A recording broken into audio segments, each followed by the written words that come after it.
It's my pleasure to share with you today the challenges that one faces when choosing a school, an independent school for their child, be it elementary or the secondary. My name is Angela Burgos. I'm head of Centennial Academy in college.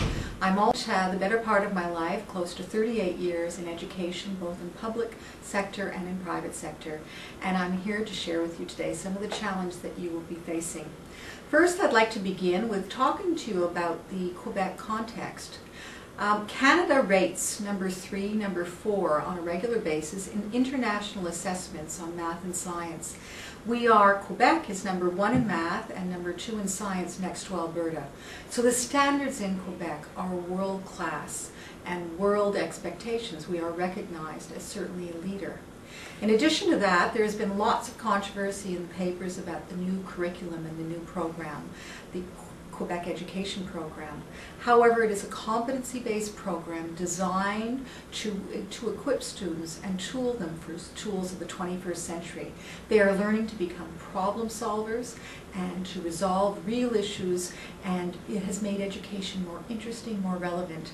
And if we can continue to help teachers develop the skills necessary to help students develop this kind of learning, we are all going to be served well. So Quebec program is very, very challenging. So when we look at choosing a school, what are the most important things? Well, let's pretend it's not an emotional choice and you're buying a car.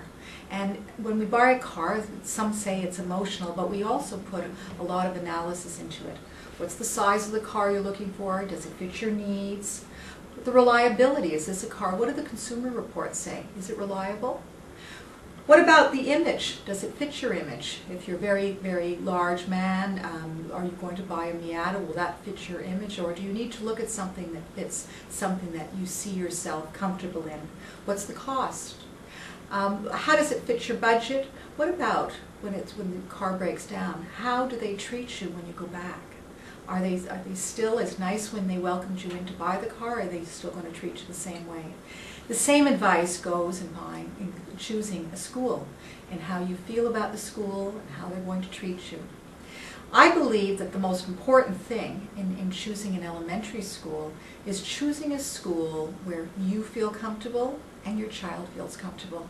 In Japan, one of the things that they do is they don't start teaching any real curriculum until about grade 3 or 4, because they believe the most important thing in helping a child be ready for learning is to feel comfortable, emotionally safe.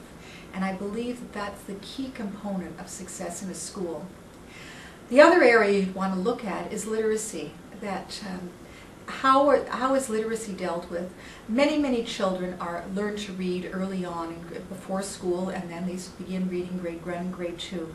But it isn't until grade 3 or grade 4 that reading issues related to dyslexia or any language difficulties begin to show up. And what's the school going to do if that occurs? If your child is one of those 1 in 10 students who didn't learn it in the usual way or is not making progress.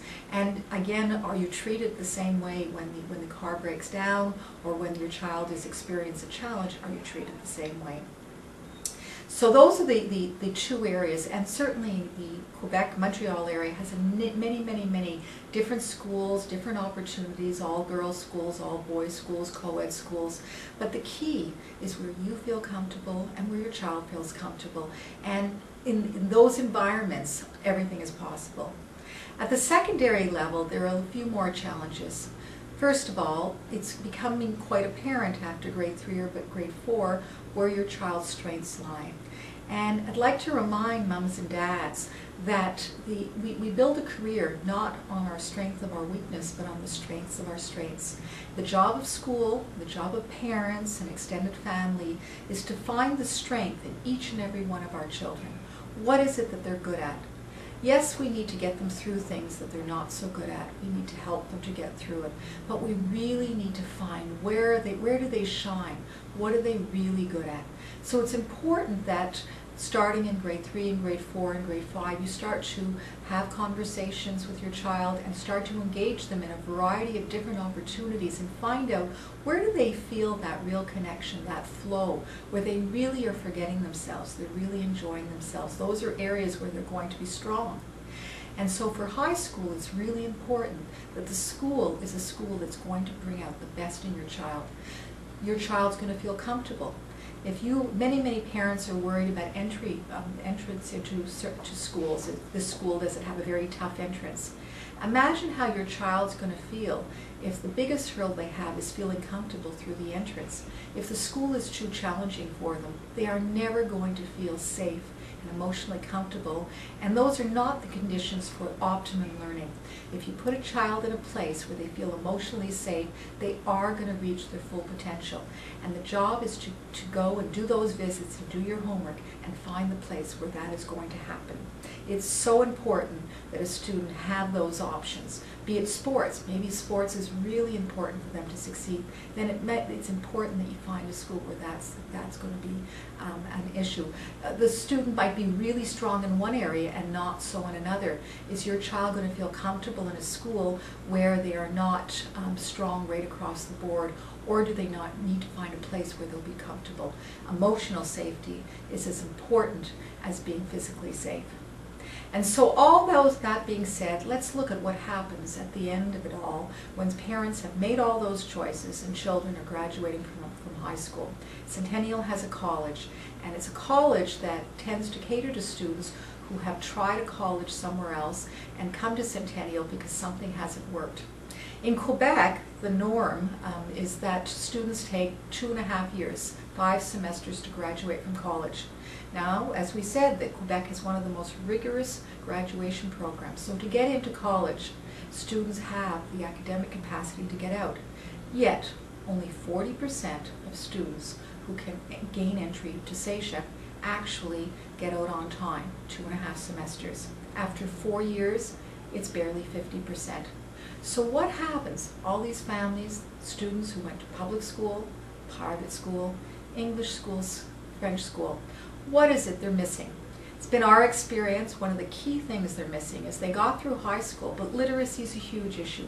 There are many kids who are reading nowhere near where they need to be reading. Their literacy level does not permit them to handle the volume of material, yet they've been able to get through or slide through a school program and are very bright students. They're articulate, they can articulate ideas well, think critically, but they are not able to manage all that material, and they needed learning strategies and strategies to be able to manage that material.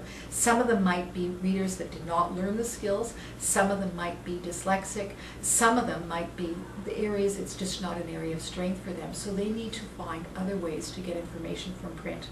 And finally, the second area is that students are not self-aware. They really don't know where they fit in, and they're having trouble getting themselves to school and feeling comfortable and feeling in that flow, feeling good about themselves, even though they went through that school system. And I believe that we missed finding out what they were really good at. And so through a coaching system and providing them with feedback, slowly but surely, they all do find what they're good at and where they're at. So if you're starting out looking for a school, remember what the end looks like, and in your choice, try and pick the school that best fits you, your child, and the challenges they will be facing. Because certainly, each and every one of us has our gift to contribute. It's just a matter of finding it. Wish you all the very best of luck. Thank you.